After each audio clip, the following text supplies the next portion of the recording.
வணக்கம், வாழ்த்துக்கள். நம்ம பள்ளியில் படித்த வரலாறோ அல்லது ஒரு தேசம் தன்னுடைய வரலாறுன்னு சொல்லுகிற வரலாறோ, இது எல்லாமே பல உண்மைகள் மறைக்கப்பட்டதா, பொய்கள் நிறைந்ததாக இருக்கும். பெரும்பாலும் நடுநிலையாக இருக்காது.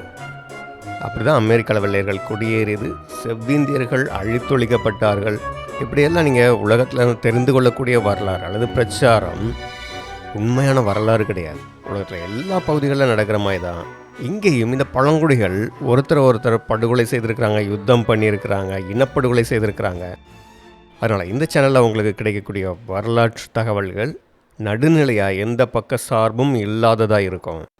உலக வரலாற்றில் என்னென்ன பொய்கள் பிரச்சாரங்களாக இருக்குங்கிறத நம்ம பிறகு பார்க்கலாம். இப்போ நம்ம இங்கே இந்த பில்கிரிம்ஸ் குடியேறி பிளைமவுத் காலனியை அமைக்கிறார்கள். அதற்கு பிறகு என்னென்ன காரியங்கள் நடந்தது அப்படிங்கிறத பார்க்கலாம். இந்த மேஃப்ளவரில் 102 பயணிகள் வந்தாங்க இல்லையா, அதில் 45 பேர் இறந்து போயிட்டாங்க. ஏன்னா அந்தளவு அங்கே கடுமையான சூழ்நிலைகள், கடுங்குளிர், அது மட்டும் இல்லை அந்த ஸ்கர்வி நோய் பலருக்கு வந்திருந்தது. கிட்டத்தட்ட 4 மாதங்களாக அந்த மேஃப்ளவர் கப்பல் அங்கே தான் நின்றுட்டு இருந்தது. அதற்கு பிறகு அது கிளம்பி இங்கிலாந்துக்கு போகுது. கப்பல் கிளம்பி கொஞ்ச காலத்திலேயே அந்த குடியிருப்பின் கவர்னராக இருந்த கார்வரும் இறந்து போயிடுறாரு. அதனால் அவருடைய இடத்துக்கு வில்லியம் பிராட்ஃபோர்டு என்பவரை கவர்னராக தெரிந்தெடுக்கிறாங்க. இவருடைய எழுத்துக்கள் மூலமாக தான் நம்ம அந்த காலனியின் ஆரம்ப காலகட்டத்தில் என்ன நடந்தது என்பதெல்லாம் தெரிந்து கொள்ள முடிந்தது. இந்த பிளைமவுத் காலனியுடைய வெற்றி ஏதோ தற்செயலாக நடந்துவிடவில்லை. இவர் வில்லியம் பிராட்ஃபோர்டு கவனமாக திட்டமிட்டு ஞானமாக அந்த காலனியை வழி நடத்துகிறார். பக்கத்தில் இருக்கக்கூடிய பழங்குடிகளை கண்டுபிடித்து அவர்களோட பேசுவதற்கென்றே ஒரு குழுவை அமைத்தார். அதற்கு பிறகு துப்பாக்கிகளை சுடக்கூடிய தெரிந்த ஒரு 10 பேரை வைத்து மிலிட்ரி ஆர்டரில் ஒரு படப்பிரிவை போல் அமைக்கிறாங்க. அதே மாதிரி இங்கிலாந்துலேருந்து அவங்க கொண்டு வந்திருந்த பீரங்கிகள் அதை கூட மேடான பகுதிகளில் நிறுத்தி வைக்கிறாங்க. இப்படி அவங்க பாதுகாப்புக்கு நிறுத்தி வைத்தாலும் அவங்க சண்டைகளுக்காக அதிகமாக செலவழிக்க விரும்பலை. அதனால் பக்கத்தில் இருக்கக்கூடிய இனக்குழுக்களை கண்டுபிடித்து அவர்களோட பேசி அவங்களோட சமாதான ஒப்பந்தம் ஏற்படுத்துவதற்கான முயற்சிகளை எடுக்கிறாங்க. இப்போது அதற்கேற்ற மாதிரி அங்கே இருக்கக்கூடிய செவிந்திய பழங்குடிகள் சிலருக்கு ஆங்கிலம் தெரிந்திருந்தது. இவர்கள் இருக்கக்கூடிய பகுதிக்கு வடக்கு பகுதியில் இருக்கக்கூடிய சில பழங்குடி இனங்கள், அபினாக்கி, அதுமாதிரி சகமோர், இப்படிப்பட்ட சில பழங்குடிகள் இருக்கிறாங்க இல்லையா, அங்கே இருந்து வந்தவர்கள் சிலர். அதில் ஒருத்தர் தான் சாமோசெட் அப்படிங்கிறவர். இந்த சாமோசெட்டை அவங்க சந்திக்கும்போது அவருக்கு கொஞ்சம் ஆங்கிலம் தெரிந்திருந்தது. அவர் இவர்களோட அறிமுகமாகிறாரு. அவர் மூலமாக மற்ற பழங்குடி இனக்குழுக்களோடு தொடர்பு கிடைத்தது. அப்படி தான் அந்த பகுதியில் இவங்க அந்த பிளைமவுத் காலனி ஏற்படுத்தி இருந்தாங்க இல்லையா, அந்த பகுதியில் முன்பு ஒரு பெரிய இனக்குழுவாக இருந்தது தான் வேம்பனாங் அப்படிங்கிற ஒரு இனக்குழு. இந்த வேம்பனாங் என்கிற அந்த இனக்குழுவின் தலைவர் மேசசைட் என்பவர். இவர்கள் மூலமாக தான் ஸ்குவாண்டோ என்கிற ஒரு செவிந்தியரை பற்றி உங்களுக்கு தெரிய வருது. இந்த ஸ்குவாண்டோ நல்ல ஆங்கிலம் பேச தெரிந்தவர். இவர் பாட்டக்செட் என்கிற கிராமத்தை சேர்ந்தவர். இந்த கிராமம் எங்கே இருக்குன்னா, இவங்க பிளைமவுத் காலனி ஏற்படுத்தி இருக்கிறாங்களே, அது பக்கத்தில் கைவிடப்பட்ட ஒரு கிராமம் இருந்தலையே, அதுதான். அப்போது ஒரு 3-4 வருஷத்துக்கு முன்பு அங்கே மக்கள் வாழ்ந்துட்டு இருந்தாங்க. கொள்ளை நோயினால் எல்லாம் அழிந்து போய்விட்டார்கள். அதில் தப்புன ஒரே ஆள் தான் இந்த ஸ்குவாண்டோ. இந்த ஸ்குவாண்டோ மட்டும் எப்படி தப்புனார்னா, சில வருடங்களுக்கு முன்பு 1614 இங்கிலாந்தில் இருந்து வந்த ஜான் ஸ்மித் என்கிற கப்பல் கேப்டன், இவர் இந்த பிளைமவுத் இந்த பகுதிகளெல்லாம் சுற்றி வர்றாரு. அப்போ அவங்க இங்கே தங்கம் கிடைக்கான்னு பார்க்குறாங்க. அதே போல் இங்கே என்னென்ன பொருட்கள் கிடைக்குது இதெல்லாம் பார்க்குறாங்க. அப்போது அவங்க திரும்பி போகும்போது இங்கே இருக்கக்கூடிய செவ்விந்தியர்களையும் கொண்டு போனால் நல்லாயிருக்கும் அப்படின்னு சில செவ்விந்தியர்களை கப்பலுக்குள்ளே கூப்பிட்றாங்க. நம்ம வியாபாரம் பண்ணலாம் அப்படின்னு கூப்பிட்றாங்க. அப்படி உள்ளே வந்தவங்களை பிடிச்சிட்டு திரும்ப அவங்க ஐரோப்பாவுக்கு போகிறாங்க.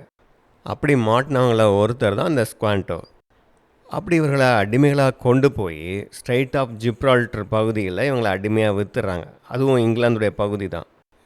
பிறகு மாஸ்டர் ஜான் ஸ்லானை அப்படிங்கிறவர் ஒரு வியாபாரி, கப்பல் கட்டும் தொழிலையும் செய்யக்கூடியவர். இவரை கூட்டிகிட்டு லண்டனுக்கு போகிறார். லண்டனில் கொஞ்ச காலம் இருக்கிறாரு. பிறகு திரும்ப ஒரு அட்வென்ச்சர் இங்கே அமெரிக்காவுக்கு கப்பலில் வரும்போது அவரோட சேர்ந்து இவரும் வர்றாரு. அந்த கப்பல் கேப்டன் இவரை இங்கே பிளைமவுத் பகுதியில் இறக்கி விட்டுறாரு. அங்கே இறங்கி பாட்டக்ஸ் என்கிற அவங்களுடைய கிராமத்தில் பார்த்தா அங்கே எல்லாருமே கொள்ளை நோயில் அழிந்து போயிருந்தாங்க, யாருமே இல்லை. 1616 1619 வரைக்குமான இந்த காலகட்டத்தில் அந்த கொள்ளை நோயில் எல்லாருமே அங்கே இறந்து போயிட்டாங்க. ஆனால் இந்த ஸ்குவாண்டோ மட்டும் இங்கிலாந்துக்கு கடத்தப்பட்டு 1619 இப்போ தான் அவர் திரும்பி வர்றார். அப்படிங்கிறதுனால அந்த கிராமத்தை சேர்ந்தவர்களில் இவர் மட்டும் தப்பிடுறாரு. பில்கிரிம்ஸ்க்கு முதல்ல அறிமுகமான கொஞ்சம் ஆங்கிலம் தெரிந்த சாமோசெட் என்பவர் தான் இந்த ஸ்குவாண்டோவை இந்த பில்கிரிம்ஸ்க்கு அறிமுகப்படுத்தி வைக்கிறாரு. இப்படி இவருக்கு நல்ல இங்கிலீஷ் தெரிந்ததுனால இவரோடு இவர்களால் தெளிவாக உரையாட முடிந்தது. இப்படி இவர் மற்றும் அந்த தலைவர் மாசா சாய்ட்னு பார்த்தோம் இல்லையா, இப்படி இவர்கள் ஒன்று சேர்ந்து பக்கத்தில் இருக்கக்கூடிய மற்ற இனக்குழுக்களை சந்தித்து அவங்களோட பேச ஆரம்பித்தாங்க. இந்த பேச்சுவார்த்தைகளில் ஸ்குவாண்டோ தான் டிரான்ஸ்லேட்டராக இருக்கிறார். இந்த காலகட்டத்தில் ஒரு சின்ன பையன் ஜான் பில்லிங்டன் என்கிற ஒரு பையன் அந்த காடுகளில் காணாமல் போயிடுறான். இவங்க குடியிருப்பில் இருந்து அவன் விளையாடிக்கிட்டே காட்டுக்குள்ளே போகிறான். அப்படி காணாமல் போயிடறான். அப்புறம் இவங்கெல்லாம் தேட ஆரம்பிக்கிறாங்க. அப்போது இந்த கேப் காடுன்னு பார்த்தோம்ல, இந்த வளைவான பகுதி, அதில் ஒரு செவிந்திய பழங்குடிகள் நாசட்ஸ் என்கிற ஒரு குழுவினர், அவர்களுடைய இடத்துக்கு தான் அவன் போயிருக்கான் அப்படின்னு தெரிஞ்சுட்டு அங்கே போகிறாங்க. அப்போ ஸ்குவாண்டோவை கூட்டிகிட்டு போகிறாங்க. இவர் தான் அங்கே மொழிபெயர்ப்பாளராக பேசணும். அப்போது அவர் போய் பேசுகிறாரு, இப்படி பையனை தேடி வந்திருக்கிறாங்க, இவங்க சமாதானத்தை தான் விரும்புகிறாங்க அப்படின்னு பேசுகிறாரு.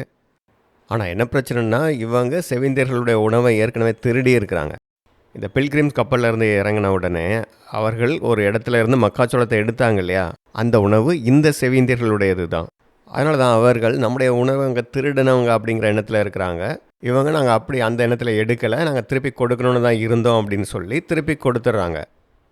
அதேமாதிரி அவங்களும் அந்த பையனை பத்திரமா கொடுத்துட்றாங்க. அவங்க அந்த பையனை வந்து கடத்தவோ எதுவும் செய்யலை. இவனாக தான் விளையாடிக்கிட்டே அந்த காடுகளுக்குள்ளே போய் வழி தவறி அங்கே போயிடுறான். அவங்க பத்திரமா பாதுகாப்பாக தான் அவனை வச்சுருந்தாங்க. இப்படி பக்கத்தில் இருந்த அந்த நாசட்ஸ் பிரிவினர் அவர்களோடும் இவங்க நட்போட ஒரு உடன்படிக்கைக்கு வர்றாங்க. ஆனால் உலகத்தில் மற்ற பகுதிகளில் இருக்கக்கூடிய மக்களை மாதிரி தான், சிலர் நல்லவங்களாக இருப்பாங்க, சிலர் நட்போட இருக்க விரும்புவாங்க, சிலர் அதிகமாக யுத்தத்தை விரும்புகிறவங்களா கொடூரமானவங்களாக இருப்பாங்க இல்லையா. ஸோ இதே மாதிரி தான் அங்கேயும் பல விதமான பழங்குடிகள் இருக்கிறாங்க. சிலர் ரொம்ப நட்போடு பழகுறாங்க, இவங்கள்ட்ட நட்போட ரொம்ப வெள்ளந்தியாக பழகுறாங்க. ஆனால் சிலர் அப்படி இல்லை, இவங்கள சந்தேகத்தோடு பார்க்குறாங்க. ஏன்னா இதற்கு முன்பு ஐரோப்பாவிலிருந்து வந்த சிலர் இவர்களோட சண்டை போட்டிருக்காங்க, துப்பாக்கியால் சுட்டிருக்காங்க, இவங்கள சிலர் அடிமைகளாக பிடிச்சிட்டு போயிருக்கிறாங்க. அதனால் இவர்களையும் அப்படி தான் சந்தேகத்தோடு பார்க்குறாங்க. இந்த வாம்பனாங் சீஃப் அப்புறம் இந்த ஸ்குவாண்டோ இவங்க கூட ஆரம்பத்தில் இவங்கள சந்தேகத்தோடு தான் பார்த்தாங்க, இவங்களும் யுத்தம் பண்ணுவாங்களோ அப்படின்னு. இந்த மாதிரி சந்தேகங்களால் கூட சில நேரங்களில் மோதல்கள் வந்திருக்கு. ஆனால் இன்னும் சில பழங்குடி குழுக்கள் வந்து ரொம்ப அக்ரெசிவாக இருக்கிறாங்க. அவங்க பக்கத்தில் இருக்கக்கூடிய மற்ற இனக்குழுக்களோட சண்டை போட்டே தான் இருக்கிறாங்க. அங்கே வடக்கு அமெரிக்காவில் பார்த்திங்கன்னா பல இனக்குழுக்கள் இருக்கிறாங்கன்னு பார்த்தோம் இல்லையா. இவர்களுக்கு இடையே அடிக்கடி சண்டைகள் நடந்துக்கிட்டே தான் இருக்கும். ஒரு இனக்குழு அடுத்த இனக்குழுவை முற்றிலுமாக அழித்து விடுவார்கள். அவங்க கிராமத்துக்கு போய் கிராமத்தை அழித்து ஆண்களெல்லாம் கொண்டுட்டு பெண்கள் குழந்தைகளை அடிமைகளை பிடிச்சிட்டு வந்துடுவாங்க. ஸோ இப்படி சிலர் வந்து ரொம்ப கொடூரமாக யுத்தம் புரியக்கூடியவங்களாக இருப்பாங்க. அதனால தான் இவர்களும் கவனமாக அங்கே போய் தெளிவாக பேச்சுவார்த்தை நடத்தணும். அதுக்கு இந்த ஸ்குவாண்டோ ஒரு மொழிபெயர்ப்பாளராக உதவியாக இருப்பார். அதில் கார்பிட்டண்ட் அப்படிங்கிற ஒரு பிரிவினர், அது மாதிரி நரகன்செட் அப்படின்னு ஒரு பெரிய இனக்குழு, இவங்க பெரிய எண்ணிக்கையில் இருக்கிறதுனால பக்கத்தில் இருக்கிற மற்ற ட்ரைப்ஸ்லாம் போய் தாக்குவாங்க. ஸோ இப்படி தான் அந்த ஸ்குவாண்டோவும் பிடிச்சிட்டு போயிடறாங்க. இப்போது இந்த பில்கிரிம்ஸ் இவங்க துப்பாக்கி போன்ற ஆயுதங்களோடு வந்து நின்று அவங்கள காப்பாற்ற வரும்போது, சரி இவங்கள்ட்ட துப்பாக்கி போன்ற ஆயுதங்கள்லாம் இருக்குது, அப்போ இவங்களோட யுத்தம் வேணாம் அப்படின்னு சொல்லிட்டு அவனை விட்டுறாங்க. இதை பார்த்து மற்ற இனக்குழுக்களும் சரி இவங்களோட சேர்ந்தால் நமக்கு நாளைக்கு ஒரு ஆபத்துனா வந்து நிற்பாங்க அப்படிங்கிற எண்ணத்துலையும் இவர்களோடு வந்து கூட்டணி வைத்து கொள்கிறாங்க. இப்படி இந்த பில்கிரிம்ஸ் மேலே மற்ற செவிந்திய ட்ரைப்ஸுக்கு ஒரு மரியாதை வருது. அதனால் அவங்க வந்து ஒப்பந்தங்கள் செய்து கொள்கிறாங்க. இப்படி இந்த பில்கிரிம்ஸ் வந்து இந்த சமாதான பேச்சுவார்த்தை நடத்துறதுக்கே ஒரு கமிட்டி மாதிரி ஒரு அமைப்பை ஏற்படுத்துகிறாங்க. அதில் இந்த ஸ்குவாண்டோ, மாசா சாய்ட் இவங்கெல்லாம் இருக்கிறாங்க. இப்படி இந்த சுற்றி இருக்கக்கூடிய இனக்குழுக்களோடு ஒப்பந்தம் கையெழுத்தாகுது. அப்போது இவர்கள் நட்புறவோடு நடந்து கொள்ளணும், அவங்களுக்கு இடையில் வியாபாரங்கள் செய்து கொள்வதற்கான அனுமதி, இதை மாதிரி யாருக்காவது ஒரு இனக்குழுக்கு ஆபத்துனா மற்றவர்கள் அவங்களுக்கு பாதுகாப்பாக வந்து நிற்கணும், இது போன்ற ஒப்பந்தங்களை செய்து கொண்டார்கள். மற்ற இனக்குழுக்களும் இவங்களை மதித்து வந்து அந்த ஒப்பந்தத்தில் கையெழுத்திடுறாங்க. அப்போ இங்கிலாந்தின் ராஜாவாக கிங் ஜேம்ஸ் தான் இருக்கிறார். அப்போ அந்த கிங் ஜேம்ஸுடைய பேரில் அப்போ அவருக்கு நாங்கள் உண்மையாக இருப்போம், அவரோட இந்த ஒப்பந்தத்தை ஏற்படுத்துகிறோம் அப்படின்னு சொல்லி தான் அங்கே கையெழுத்தாகுது. இப்போ ஸ்பெயின் பெரிய அளவில் காலனி ஆதிக்கம்லாம் ஏற்படுத்தி கொண்டு இருந்தது. இவங்க வந்து ரோமன் கத்தோலிக்க மதத்தை சேர்ந்தவங்க, போப்புக்கு ஆதரவாக இருக்கிறாங்க. ஆனால் இங்கிலாந்து அப்படிலாம் ப்ராட்டஸ்டன்ட் பிரிவினருக்கு ஆதரவாக இருக்குது. ஆனாலும் அவர்களுடைய சர்ச் ஆஃப் இங்கிலாந்து என்கிற அந்த மத அமைப்பு அதுக்கு தான் முக்கியத்துவம் கொடுக்குறாங்க, அவங்களுக்கு தான் ஆதரவாக இருக்கிறாங்க. மற்ற ப்ராட்டஸ்டன்ட்லேயே மற்ற பிரிவினர்களுக்கு எதிராக தான் இருக்கிறாங்க. அதனால் இவங்க இந்த பில்கிரிம்ஸ் கூட அதனால தான் அந்த காரணத்தினால தான் அங்கேருந்து இங்கே வந்து குடியேறினாங்க. இதற்கு அடுத்த காலகட்டத்திலையும் குவாக்கர்ஸ் என்கிற ஒரு பிரிவினர் கூட அந்த காரணத்தினால தான் இங்கே வந்து குடியேறினாங்க. இப்படி இங்கிலாந்து போப்பிட்ட இருந்து பிரிந்து ப்ராட்டஸ்டன்ட் அரசாங்கமாக இருந்தாலும் கூட நிலைமை அப்படி தான் இருந்தது. இந்த ப்ராட்டஸ்டன்ட் ஆதரவு ராணியாக தான் எலிசபெத் வர்றாங்க. அதற்கு பிறகு அடுத்ததாக ஜேம்ஸ் வர்றாரு. இவர் தான் மிக பிரசித்தி பெற்ற வேதாகம ஆங்கில மொழிபெயர்ப்பான கிங் ஜேம்ஸ் வெர்ஷனை மொழிபெயர்க்க வைத்து 1611 இந்த கிங் ஜேம்ஸ் வெர்ஷன் வெளிவருது.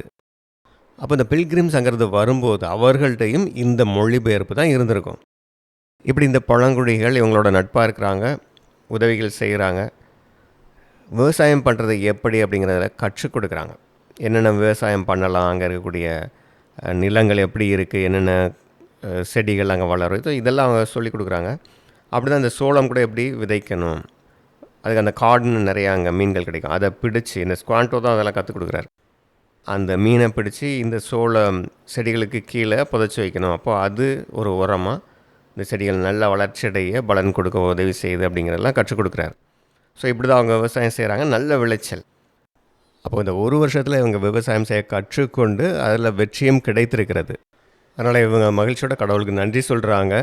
மிக பயங்கரமான அட்லாண்டிக் மகாசமுத்திரத்தையே கடந்து வந்துட்டாங்க. எவ்வளோ ஆபத்துகள் நிறைந்த பிரயாணம் அது. அப்படி வந்த பிறகு எவ்வளோ ஆபத்துகள் இருந்தது. விளைச்சல் இல்லாமல் பட்டினியில் சாகக்கூடிய ஆபத்து, எதிரிகளால் ஆபத்து, இப்படிலாம் இருந்தது. ஆனால் இன்றைக்கு மீதி இருக்கக்கூடியவர்கள் இங்கே பிழைத்து இருக்க முடியுது. எதிரிகளும் இன்றைக்கு நட்போடு இருக்க வர்றாங்க. அதனால் இவங்க தேவனுக்கு நன்றி செலுத்தும் நாள் அப்படின்னு ஒன்று கொண்டாடணும் அப்படின்னு முடிவு பண்ணுறாங்க. அடிக்கடி மற்ற செவிந்திய பழங்குடிகள் வந்து அவங்களோட சமாதானம் பேசுவதற்கெல்லாம் இங்கே வருவாங்க. அப்போ அவங்களுக்கெல்லாம் சேர்த்து இவங்க விருந்து வைப்பாங்க. அதே போல் இவர்களுக்கு விவசாயம் செய்ய கற்றுக் கொடுத்து உதவி செய்த பொகனோக்கெட்ஸ் என்கிற ஒரு பழங்குடி குழுவினரையும் இவர்களுடைய அந்த நன்றி செலுத்தும் நாள் கொண்டாட்டத்துக்கு, அந்த விருந்துக்கு கூப்பிடணும்னு நினைக்கிறாங்க. அதே போல் அவர்களையும் கூப்பிட்றாங்க. இந்த பில்கிரிம்ஸ் பார்த்திங்கன்னா மொத்தமே கிட்டத்தட்ட ஒரு 50 பேர் தான் இருக்கிறாங்க. அந்த பழங்குடிகள் அந்த விருந்துக்கு வந்தவங்க மட்டுமே பார்த்திங்கன்னா 90 பேர். ஆனால் அவர்கள் வரும்போதே 5 மான்களை வேட்டையாடி இவர்களோடு சேர்ந்து சமைத்து விருந்துண்பதற்கு கொண்டு வர்றாங்க. அதே போல் அமெரிக்காவில் விளையக்கூடிய செஸ்னட்ஸ், கிரான்பெரிஸ், இதை போன்ற பழங்களையும் கொண்டு வர்றாங்க. இப்படி அங்கே விளையக்கூடிய இந்த மாதிரி சாப்பிடக்கூடிய பழங்களை எப்படி பறிக்கிறது, அதை எப்படி சமைக்கிறது, இதெல்லாமே அந்த பழங்குடிகள்கிட்ட இருந்து இவங்க கற்றுக்கொள்கிறாங்க. அதே மாதிரி டர்க்கி பில்கிரிம்ஸ் வந்து வான்கோழியை சமைத்து அவங்க பரிமாறுறாங்க. இந்த விருந்து தான் தேங்க்ஸ் கிவிங் டே அப்படின்னு இன்றைக்கு வரை கொண்டாடப்படுகிறது. 1863 ஆப்ரஹாம் லிங்கன் இந்த நாளை தேசத்தின் விடுமுறை தினமாக, பண்டிகையாக அறிவிக்கிறார்.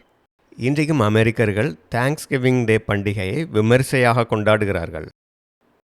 இன்றைக்குமே அமெரிக்காவில் பார்த்திங்கன்னா ஏதாவது ஒரு விருந்து அப்படின்னு சொன்னால் அங்கே யார் அவங்க இன்வைட் பண்ணியிருக்காங்களோ அப்படி அழைக்கப்பட்டவர்களும் அந்த விருந்துக்காக இவங்க பங்குக்கு ஏதாவது ஒரு உணவுப் பொருளை கொண்டு வருவாங்க.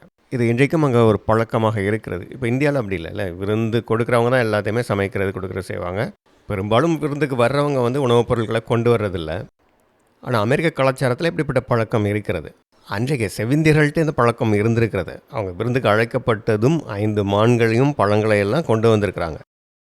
பொதுவாகவே இந்த அமெரிக்க கலாச்சாரம் என்பது இங்கிலாந்து கலாச்சாரம் கிடையாது. இங்கிலாந்து ஐரோப்பிய கலாச்சாரங்களில் இருந்து முற்றிலும் வேறுபட்டது. ஐரோப்பாவில் இருந்து வந்தவங்க தான், இங்கிலாந்தில் இருந்து வந்தவங்க தான் என்றாலும் இவங்க இங்கே காடுகளாக இருக்கக்கூடிய பகுதிகளுக்கு வந்து புதிதாக குடியேற்றங்களை உருவாக்குறாங்க இல்லையா, அதனால் இவர்களுடைய பழக்க வழக்கங்கள் எல்லாமே வேறாக உருவாகியது. என்னதான் இவங்க அப்போது இங்கிலாந்து தேசத்துக்கு கீழே இருக்கிறாங்க, இங்கிலாந்துடைய ஒரு காலனி தேசமாக இருக்கிறாங்க அப்படின்னாலும், இவர்களும் இங்கிலாந்துலேருந்து வந்தவங்க தான் அப்படின்னாலும், இவர்களுடைய கலாச்சாரம் முற்றிலுமாக வேறாக உருவாகியது. இங்கிலாந்து கலாச்சாரம் வேறு, அமெரிக்க கலாச்சாரம் வேறு என்பது போல் மாறியதுக்கு காரணம், இவங்க இப்படி இங்கே வந்து புதிதாக குடியேற்றத்தை உருவாக்கி புதிய தேசத்தை உருவாக்குறது ஒன்று, இங்கே இருக்கக்கூடிய பழங்குடிகளுடைய நட்பு, இந்த நிலப்பகுதிகளுக்கு ஏற்ற மாதிரி அவங்களுடைய வாழ்க்கை, அதுவும் இல்லாமல் இங்கிலாந்துலேயோ ஐரோப்பிய தேசங்களையோ இருக்கிற மாதிரி பெரிய மத அமைப்புகள் இங்கே மக்களை ஒடுக்கவில்லை. அங்கேருந்து வந்தவங்கெல்லாம் இங்கே மத சுதந்திரத்தோடு இருந்தாங்க. இங்கே உருவாக்கப்படுகிற ஒவ்வொரு குடியிருப்புகளும், இந்த பிளைமவுத், அதே போல் அடுத்ததாக பென்சில்வேனியா காலனி பற்றி நம்ம பார்க்க போகிறோம். இந்த காலனிகள், இந்த குடியிருப்புகளில் எல்லா மக்களுக்கும் அவர்கள் மத கோட்பாடுகளின்படி அதை பின்பற்றுவதற்கான உரிமை இருக்குது என்கிற அந்த மத சுதந்திரத்தின் அடிப்படையில் தான் உருவாக்கப்பட்டது. அவர்களுடைய சட்டங்களில் அந்த மத சுதந்திரத்தை கொடுத்துருந்தாங்க. இப்படி பல தேசங்களில் இருந்தும் வந்த மக்கள் இந்த தேசத்தில் குடியேறினாங்க. அதனால தான் அமெரிக்கன் கல்ச்சர் என்று ஒரு புதிய கலாச்சாரமே உருவாகியது. அதனால தான் இவர்கள் தங்களை ஆங்கிலேயர்களாகவோ அல்லது ஐரோப்பிய தேசத்தை சேர்ந்தவங்களாகவோ கருதவில்லை. தங்களை அமெரிக்கர்கள் என்று தனியாக அடையாளப்படுத்தி கொண்டார்கள். எங்களுடைய கலாச்சாரம் அமெரிக்க கலாச்சாரம், நாங்கள் அமெரிக்கர்கள் என்கிற எண்ணம் தான் பிற்காலத்தில் அன்றைக்கு வல்லரசாக இருந்த இங்கிலாந்து தேசத்துக்கு எதிராகவே போராடி ஒரு தனி தேசமாக, சுதந்திர தேசமாக அமெரிக்கா இருக்கணும் என்கிற எண்ணமாக அது வளர்ந்தது. இந்த குடியேற்றத்துக்கு அடுத்த வருடம் 1621 இங்கிலாந்தில் இருந்து ஃபார்ச்சூன் அப்படிங்கிற இன்னொரு கப்பல் வந்தது. அதில் 37 குடியேறிகள் வந்தாங்க. அவங்களும் இங்கே வந்து குடியேறினாங்க. அடுத்தது 1623 இதே மாதிரி சில கப்பல்கள் வந்தது. இப்படி அடுத்தடுத்த வருடங்களில் பல கப்பல்களில் நிறைய பேர் இங்கே வந்து குடியேறினாங்க. 1690 இப்படியே இங்கே இருக்கக்கூடிய மக்கள் தொகை அதிகரித்து 3055 பேர் வந்துட்டாங்க. ஆனால் இதே நேரத்தில் இதுக்கு பக்கத்தில் இருக்கக்கூடிய மாசாச்சுசெட் பே என்கிற இந்த பகுதி, இந்த காலனியில் இன்னும் நிறைய பேர் இங்கிலாந்துலேருந்து வந்து குடியேறினாங்க. இந்த 1690 பார்த்திங்கன்னா அங்கே 20,000 செட்டிலர்ஸ் வந்துட்டாங்க. இதற்கு பிறகு தான் இந்த பிளைமவுத் குடியேற்றம் மற்றும் இதற்கு பக்கத்தில் இருக்கக்கூடிய சின்ன சின்ன குடியேற்றங்கள், அதற்கு பிறகு மாசாசுசெட் குடியேற்றம், இதெல்லாம் சேர்த்து ஒரே காலனியாக, ஒரே மாகாணமாக உருவாக்குனாங்க. இப்படி தான் 13 குடியேற்றங்களில் ஒன்றாக இந்த மாசாசுசெட் என்கிற குடியேற்றம் உருவானது. இதற்கிடையில் செவ்விந்திய இனக்குழுக்களோடு முதலாவது யுத்தமும் நடந்தது. பிளைமவுத்தில் குடியேறினவங்கள்லாம் இந்த செவ்விந்திய இனக்குழுக்களோட ரொம்ப நட்போடு இருந்தாங்கன்னு பார்த்தோம் இல்லையா? ஆனால் அடுத்தடுத்து பக்கத்தில் குடியேறக்கூடியவர்கள் இவங்கெல்லாம் அதே போல் நட்போடு இருக்கலை. பிளைமவுத்லேயும் ஐரோப்பியர்கள்லாம் வந்து வியாபாரம்லாம் செய்தாங்க இல்லையா? இவர்களாலும் பிரச்சனைகள் வந்தது. டச்சிலேருந்து வந்த சில வியாபாரிகள் இந்த கனெக்டிகட் ஆற்றுப்படுக்கை என்ற பகுதியில் அங்கே சில நிலங்களை பூர்வக்குடிகள்கிட்ட இருந்து வாங்கினாங்க. அங்கே இருக்கக்கூடிய பெக்கோட்ஸ் என்கிற ஒரு செவ்விந்திய பழங்குடிகள்கிட்ட இருந்து இவங்க நிலங்களை வாங்கினாங்க. பிளைமவுத்தில் இருக்கக்கூடிய அதிகாரிகளும் இவங்ககிட்ட இருந்து நிலங்களை வாங்கினாங்க. இப்போ 2 பேர்ட்டையுமே இந்த பெக்கோட்ஸ் என்கிற இந்த செவ்விந்திய பழங்குடிகிட்ட இருந்து நிலத்தை வாங்கினதுக்கான ஆதாரங்கள், அதுக்கான டீட்ஸ் எல்லாம் இருக்குது. இந்த விஷயம் தான் 2 தரப்புக்கும் பிரச்சனையாகி யுத்தமாகுது. ஏன்னா இந்த பெக்கோட்ஸ் இனக்குழுவிற்கு பாரம்பரிய எதிரிகளான நரகன்செட்ஸ் என்கிற ஒரு குழு, அப்புறம் மோகன்கன்ஸ் என்கிற ஒரு குழு, இவங்கெல்லாம் இவங்களுக்கு எதிராக யுத்தத்துக்கு இந்த பிளைமவுத்தில் இருக்கக்கூடிய ஆங்கிலேயர்களோட வந்து சேர்ந்துக்கிட்டாங்க. டச்சுகளோட இந்த பெக்கோட்ஸ் செவேந்தியர்கள் அணி சேர்ந்துக்கிட்டாங்க. இப்படி அந்த யுத்தம் ஆரம்பிக்கும் போது ஆங்கில குடியிருப்பு ஒன்று இந்த பெக்கோட்ஸ் செவேந்தியர்கள் தாக்கி 30 வெள்ளைக்காரங்களை கொண்டுட்டாங்க. இதற்கு பதிலடியாக இங்கே ஆங்கிலேய குடியிருப்புகளில் இருந்தவங்கள்லாம் பெக்கோட்ஸ் குடியிருப்பை, ஒரு கிராமத்தை தாக்கி அழிச்சிடுறாங்க. இப்படி இந்த பெக்கோட்ஸ் தொடர்ந்து தாக்கி கொண்டே இருக்கிறாங்க. இந்த யுத்தம் தொடருது. அப்படிங்கிறனால மாசச்சூசெட்ஸ் பேயில் இருக்கக்கூடிய குடியேற்றம், அதுமாதிரி கனெக்டிகட், நியூ ஹேவன், பிளைமவுத், இந்த குடியேற்றங்கள் எல்லாம் பெக்கோட்ஸுக்கு எதிராக யுத்தம் பண்ணணும் அப்படிங்கிறதுக்காக அவங்க ஒரு கூட்டணியை ஏற்படுத்துகிறாங்க. இதுதான் United Colonies of New England அப்படிங்கிறது. இப்படி இந்த கூட்டணியை ஏற்படுத்தி இதன் மூலமாக ஒரு இராணுவ அமைப்பை ஏற்படுத்தி அந்த பெக்கோட்ஸ் செவிந்தியர்களோட இவங்க யுத்தம் பண்ணாங்க. இந்த United Colonies of New England என்கிற இந்த கூட்டமைப்பு பிற்காலத்தில் யுனைடெட் ஸ்டேட்ஸ் அப்படின்னு ஒரு அரசாங்கமாக, ஒரே தேசமாக உருவாவதற்கான ஒரு முதல் முயற்சின்னு பார்க்கலாம். அமெரிக்காவில் ஒவ்வொரு குடியேற்றத்துக்கும் அவர்களுக்கான தனி சட்டங்களை அவங்க ஏற்றிக்கொண்டார்கள். அதே போல் நிர்வாக அதிகாரிகள், கவர்னர் எல்லாம் அவங்களே தேர்ந்தெடுத்து கொண்டாங்க. இப்படி இந்த குடியேற்றங்கள் இங்கிலாந்து அரசருடைய கட்டுப்பாட்டுக்குள்ளே இல்லாமல் இருக்குது அப்படின்னு தான் 1680க்கு பிறகு டொமினியன் ஆஃப் நியூ இங்கிலாந்து அப்படிங்கிற அமைப்பை ஏற்படுத்தி இந்த குடியேற்றங்களை எல்லாம் இங்கிலாந்து அரசருடைய கட்டுப்பாட்டுக்குள்ளே கொண்டு வருவதற்கான முயற்சிகள் நடந்தது. ஆனாலும் ஒவ்வொரு குடியேற்றங்கள்லேயும் இந்த இங்கிலாந்து அரசாங்கத்துடைய கட்டுப்பாடு வேறுபட்டு தான் இருந்தது. எல்லா குடியேற்றங்கள்லேயுமே இங்கிலாந்து ஐரோப்பாவில் இருக்கிறத விட மக்களாட்சி முறை தான் அதிகமாக செயல்பட்டது. அதுவும் மத சுதந்திரம் அதிகமாக இருந்தது. அதனால தான் ஐரோப்பாவில் இங்கிலாந்தில் இல்லாத சுதந்திரம் இங்கே இருக்குன்னு தான் அங்கேருந்து பல ப்ராட்டஸ்டன்ட் அமைப்பினர்கள் இங்கே வந்து குடியேறினாங்க. அதில் குறிப்பாக பிளைமவுத் குடியேற்றத்தில் எல்லா ப்ராட்டஸ்டன்ட் பிரிவினர்களும் சுதந்திரமாக செயல்பட முடிந்தது. யூதர்கள் ஐரோப்பா, ரஷ்யாவில் இருந்து அதிகமாக விரட்டி அடிக்கப்பட்டார்கள். அவர்களுமே அவர்களுக்கு எதிரான அந்த வெறுப்பு, ஆன்டிசெமிட்டிசம்லேருந்து தப்புறதுக்காக இங்கே அமெரிக்காவுக்கு தான் வந்தாங்க. இப்படி உண்மையான கிறிஸ்தவர்களாக இருக்கணும் அப்படின்னு நினைக்கிறவங்க தான் ஆரம்பத்தில் அதிகமாக வந்தாங்க. அப்படிங்கிறதுனால ஆரம்பத்தில் அங்கே இருக்கக்கூடிய பழங்குடிகளோட இவங்க ரொம்ப நட்பாக இருந்தாங்க, இணக்கமாக போகணும்னு நினச்சாங்க. ஆனால் பிற்காலங்களில் அப்படி இல்லை. நிறைய மக்கள் வந்து குடியேறுறாங்க, பலவிதமான மக்கள் வர்றாங்க. இப்படி அவங்களுக்கான புதிய குடியேற்றங்கள் அமைக்கப்படுது. இதற்கான நிலங்கள் வந்து ஒன்று காட்டுப்பகுதிகளில் இவங்க குடியேறுவாங்க, இல்லை அங்கே செவ்விந்தியர்களுடைய பகுதியாக இருக்குன்னா அவங்கக்கிட்ட போய் பேசி அவங்ககிட்ட இருந்து நிலத்தை வாங்குவாங்க.